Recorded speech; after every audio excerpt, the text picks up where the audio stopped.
So the endosymbiosis theory that is promoted by some evolutionists is the idea of how we could evolve from a single-celled organism up into the multicellular organisms that we are today, and how we even get the different components that make eukaryotic cells, which are everything but a bacteria, basically, how those cells are different from prokaryotic cells. Because bacteria, as prokaryotes, they don't have a nucleus, they don't have a mitochondria, they don't have these membrane-bound, what we call organelles inside the cell, but eukaryotes do.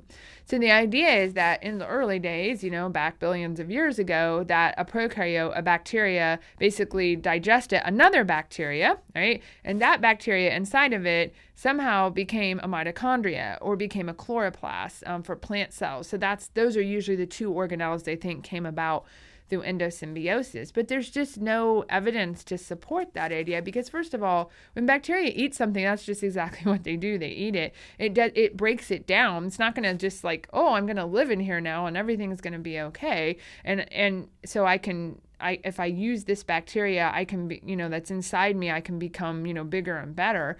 There's just no evidence for that. Now, evolutionists would say we can't observe that in the lab because it takes billions of years of time for that kind of relationship to develop.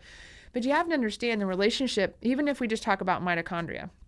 The relationship between the mitochondria and the nucleus and the other parts of the cells is extremely complex, and there's a lot of interplay there between the two. That just doesn't evolve by chance. That had to have been designed that way. It just couldn't have happened, so to speak. So, in my opinion, the endosymbiosis theory is really out there. They're really stretching because they're really trying to find something to fit their ideas about the past.